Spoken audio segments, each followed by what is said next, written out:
آپ سمجھتے ہیں کہ صرف جھوٹ بولنا گناہ ہے، صرف بد نظری گناہ ہے،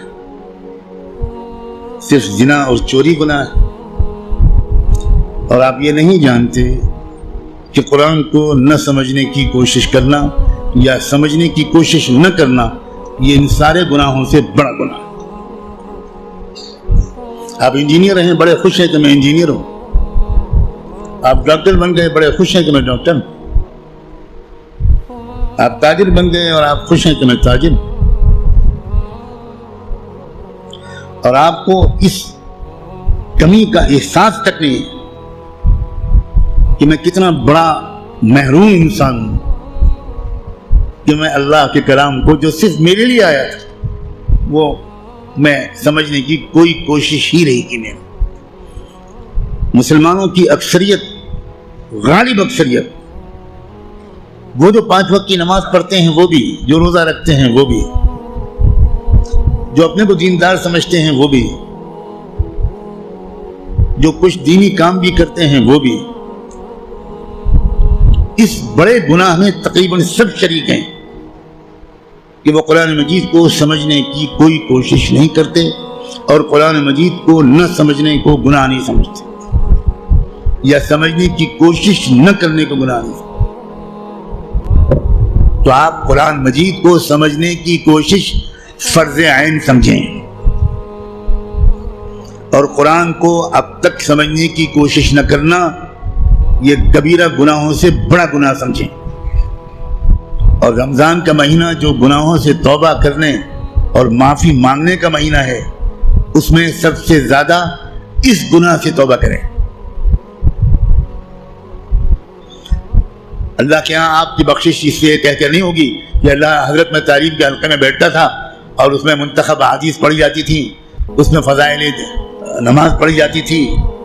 یہ منتخب احادیث اور فضائل نماز اس لیے پڑھی جاتی ہے تاکہ قرآن پڑھنے کا، سمجھنے کا شوق پیدا ہو۔ اور اگر کوئی کتاب قرآن مجید کے سمجھنے کی کوشش کے راستے میں ایک رکاوٹ بنتی ہے تو میں کہنے کی ہمت بھی نہیں کرتا، ضرورت بھی نہیں سمجھتا کہ وہ کتاب یا اس کتاب کو یہ درجہ دینے والا اللہ کے ہاں کدھر کھڑا کیا جائے گا۔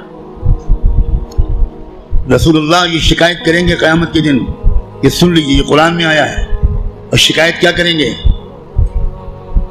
یہ نہیں کہیں گے کہ ان کی ٹوپی 4 کونوں کی نہیں ہوتی تھی، یہ شکایت نہیں کریں گے رسول اللہ مسلمانوں کی ان کی داڑھی چھوٹی تھی۔ رسول اللہ شکایت یہ کریں گے کہ اللہ یہ ہے میری قوم جس نے قرآن کو چھوڑ دیا تھا۔ آپ جس کی شفاعت کی دعائیں کر رہے ہیں وہی آپ کے خلاف اللہ کی عدالت میں مقدمہ دائر کرے گا۔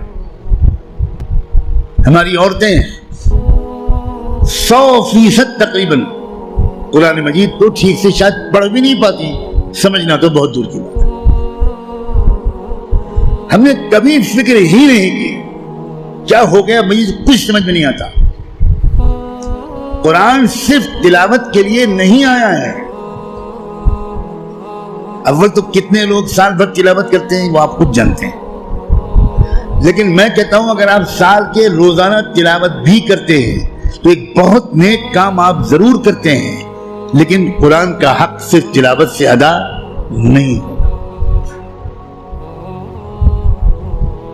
آپ کے دوست کا خط آپ کے پاس آئے، آپ کی ماں اپنا خط لکھے، آپ دور کہیں رہتے اور ماں آپ کو خط بھیجے، آپ خالی اس خط کو روزانہ پڑھ لیا کریں گے بس؟ اور دوست یا ماں اگر آپ سے کوئی مطالبہ کرتی ہے تو آپ اس پر عمل نہیں کریں گے؟ یہی سلوک ہم قرآن کے ساتھ کر رہے ہیں۔ قرآن کیا ہے؟ اللہ کے خطوط کا مجموعہ ہے، لیکن ہم کو کچھ خبر نہیں کہ اللہ نے ہم کو خط میں کیا لکھا ہے۔ آپ کا دوست آپ کو خط لکھے اور آپ اس کو سمجھ نہ پائیں، آپ چین سے سوئیں گے؟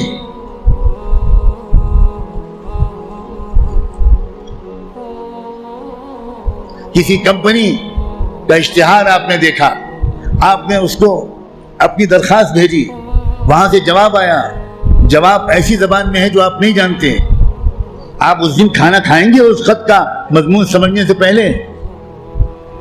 اب دوڑیں گے، بھاگیں گے، پتہ لگائیں گے کہ یہ فرانسیسی زبان میں خط ہے تو میرے شہر میں فرینچ زبان کون جانتا ہے؟ اور آپ اس کی خوشامد کریں گے ذرا اس خط کو پڑھیے اور مجھے بتائیے کہ اس نے کیا لکھا ہے۔ 24 گھنٹے نہیں گزرنے دیں گے آپ، اس سے پہلے اس خط کو سمجھنے کی بھرپور کوشش کر لیں گے، اس کا جواب بھی لکھیں گے۔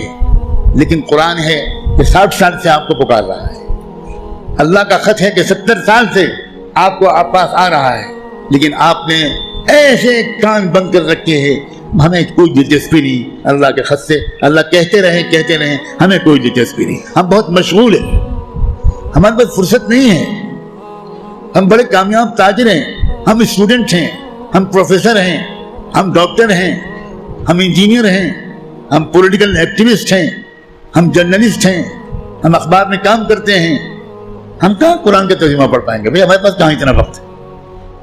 بھگتے گا ہر وہ انسان، ہر وہ مرد اور عورت جو قرآن مجید کو سمجھنے کی کوئی کوشش نہیں کرتا اور قرآن کے مطابق اپنے آپ کو ڈھالنے کی کوئی سیریس کوشش نہیں کرتا، خون کی آنسو روئے گا وہ شخص، خون کی آنسو روئے گا۔ ایسا شخص تو جب قرآن کی تلاوت کرتا ہے تو قرآن اس پر لعنت بھیجتا رہتا ہے۔ اب غور تو کریں، رب قارئ للقرآن والقرآن یلعنہ، یہ میرے باپ کی اور پیر کی کہی ہوئی بات نہیں ہے، یہ بات صادق و مصدوق رحمت دو عالم صلی اللہ علیہ وآلہ وسلم نے کہی کہ قرآن بہت سے لوگ پڑھتے ہوتے ہیں اور پڑھنے کے درمیان قرآن اس پر لعنت بھیجتا ہے، اے اللہ یہ مجھ پر یہ پڑھ رہا ہے، اس پر لعنت۔ اب قرآن کی لعنت پر اللہ تعالیٰ قبول نہیں کریں گے؟